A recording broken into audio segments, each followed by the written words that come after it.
All right. Well, time for the preview for the Browns Broncos game on Monday Night Football.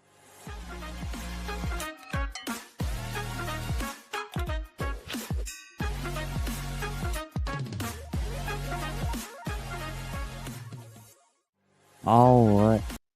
Whoa. All right. Hold on. Let me look at my. So, who is ready for Browns breakdowns? You better be. Crystal. I'm talking to you. I hope everyone, by the way, had a great Thanksgiving. I know that happened a few years ago. If you wanted to make your Thanksgiving even better, you should have bought, if you didn't already, chemistry coffee roasters. Use our referral code right there. It'll be an incredible Christmas gift, I promise you. Anyone who, if you see me, by the way, if you see me reaching like this, I have a heater right here. It's low-key crazy cold. Here in Texas, the high is like 50. I know. Oh, that's not cold. That's not cold. Yeah, it's cold here in Texas. All right. But if you see me reaching, I'm just warming up my hands because it's cold. But regardless, I hope everyone had a great Thanksgiving. I hope you buy Hemisphere Coffee Roasters for Christmas. It'll be an amazing thing to wake up to on Christmas Day. I mean, heck, the Hemisphere Coffee Roasters is basically the greatest Christmas gift you can give, other than, I guess, money. And a lot of money, probably hundreds of thousands of dollars, is probably not even equal to Hemisphere Coffee Roasters. Use our referral code, buy anything, we get 15%. So, let's actually move on to the Broncos game. It's Monday, December 2nd at 8:15 p.m. Crazy that it's December, by the way. But it will be at Denver, which is interesting, but I don't think that's going to change a whole lot. I should look up quickly the Denver weather report so that I can tell you what the weather is going to look like. The Denver weather. So it's 48 degrees. So on Monday, it says it'll be around 30. So at 8 p.m., it'll be around 40 degrees. So you'll expect the weather report right now in Denver on Monday of around 45 to 35-ish degrees as a general baseline. So there won't be any snow, just will be cold. If anyone wants to know, Denver right now is 49 degrees, and here in Arlington, it's 59. So it's very, for Texas, 59 degrees is quite cold. Our lows are getting into the mid 30s, so it's gonna be like 39 for the lows. So it's chilly. It is chilly. But anyway, we don't really care about weather. We care about the Browns. I have my predictions, obviously, in the next. It'll be coming up soon.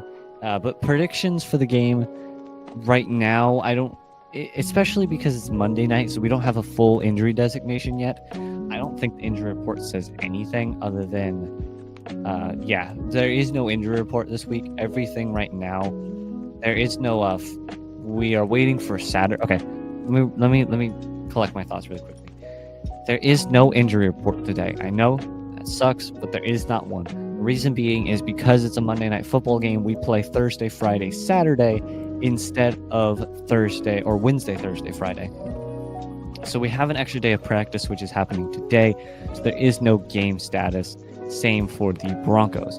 Now, if I had to make some assumptions, Cedric Tillman is a DNP on all 3 days. He's concussed. You might not see him play. Juan Thornhill was a calf DNP on all 2 days. So if you see these 4 players, all 4 of these players were DNP on all 3 on Thursday and Friday. That was Geoff Swain with a concussion, Cedric Tillman with a concussion, Juan Thornhill with a calf, and Jedrick Wills with a knee. While DNP on all 3 days does not mean guaranteed they're going to be out, that does mean that there's probably a good chance that they could be put somewhere between questionable to doubtful. And my heater broke again. Amazing. So just a no injury report, but those 4 players that I just previously mentioned are probably going to have a lower chance of playing this game than any of the other players. So no injury report, but you can make some assumptions. Now the game is going to be in Denver. Like I said, I don't think that's going to change a whole lot. It might, I don't know.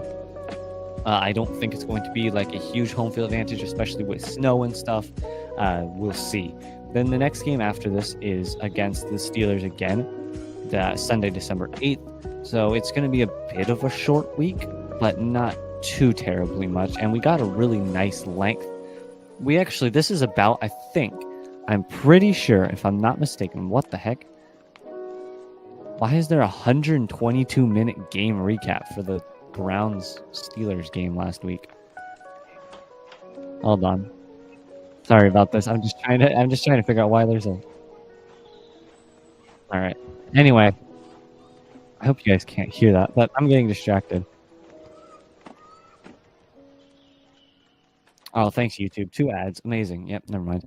Anyway, this, I think, if I'm not mistaken, this is the longest a NFL team can go without having a bye week, because we played on November 21st, which was Thursday Night Football, and then we didn't play on that Sunday, but then because we played Thursday night, so then we didn't play this Sunday, so it was the 21st all the way to the second, which is 21st. The second is 1, 2, 3, 4, 5, 6, 7, 8, 9, 10, 11 days of off time, which is more or less the maximum I think Thursday Night Football to next week's Monday Night Football is, in fact, the longest an NFL team can go without playing a football game that is not a bye week. So this is the most rested the Browns are going to be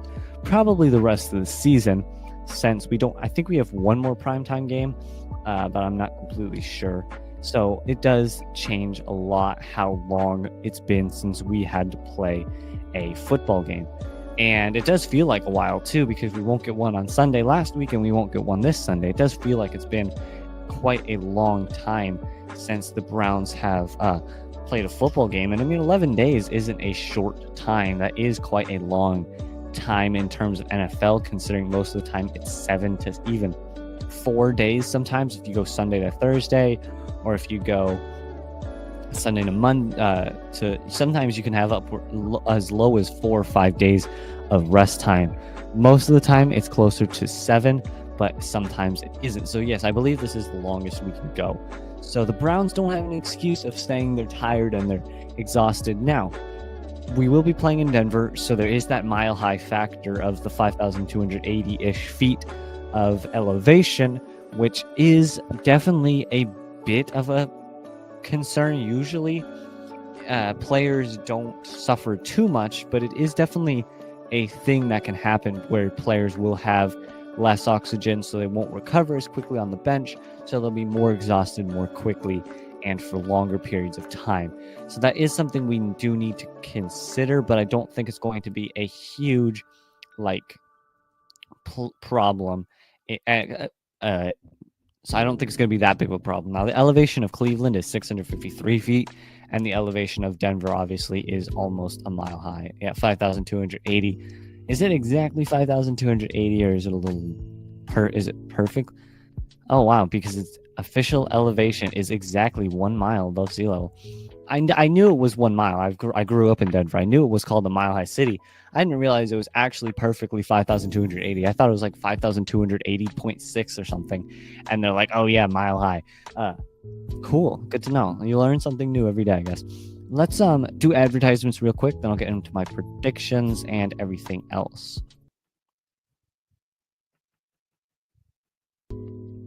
All right, welcome back to Browns Breakdowns, proud partners of the Uncle L's Network. So, prediction time.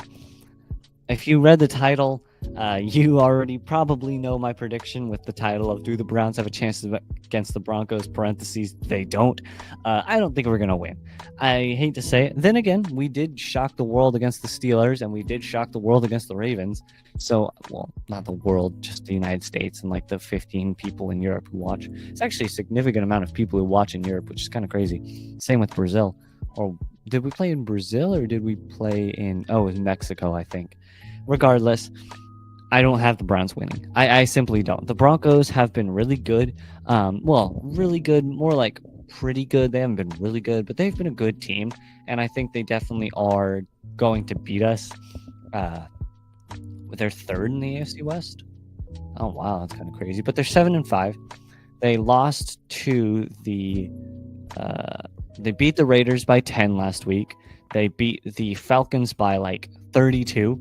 They lost to the Chiefs, which then again, they lost to the Chiefs by missed a blocked field goal.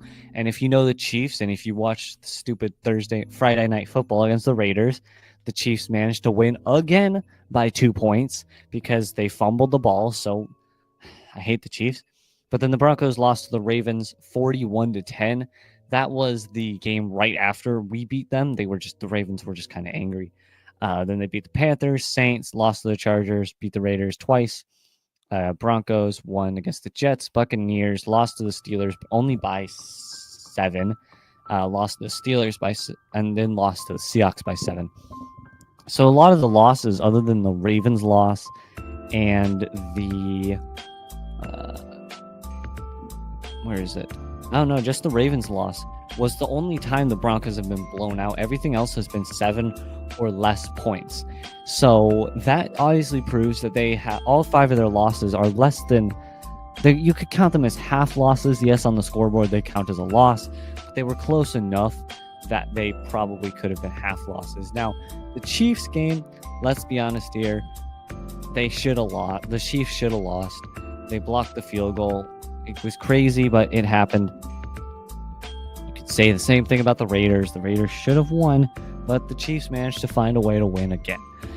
Regardless of what the Chiefs did, the Broncos are a formidable team, and I think they're going to go 11-6, 10-7, and make a wild card spot and be contenders for a divisional round spot. I don't think they're going to be winning the Super Bowl or making like the AFC Championship or anything.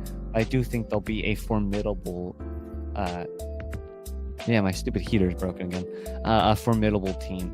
I think it just thinks that the area around it's too hot. It's not turning on. I don't know. But now let's do stat predictions. Actually, I'm going to run out of time if I don't. So stat predictions for the Browns. I'm going to say that right now our quarterback's going to get James Winston. I couldn't remember his name for some reason.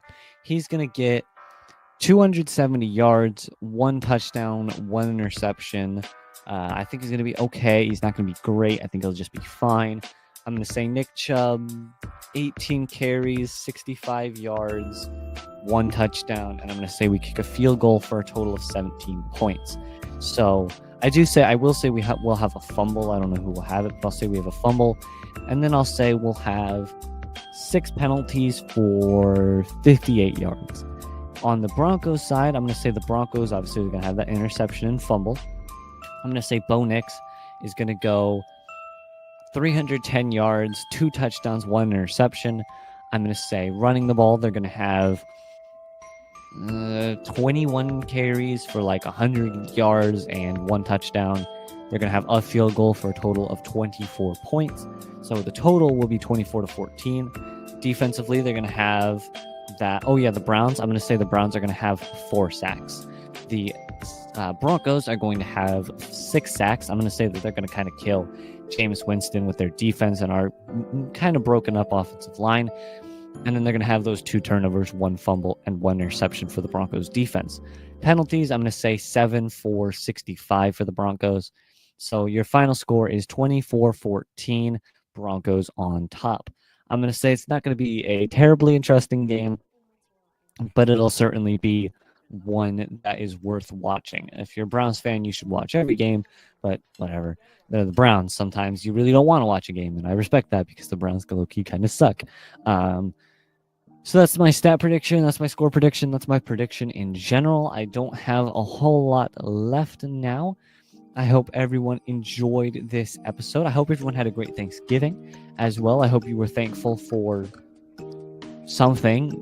Probably not the Browns this year.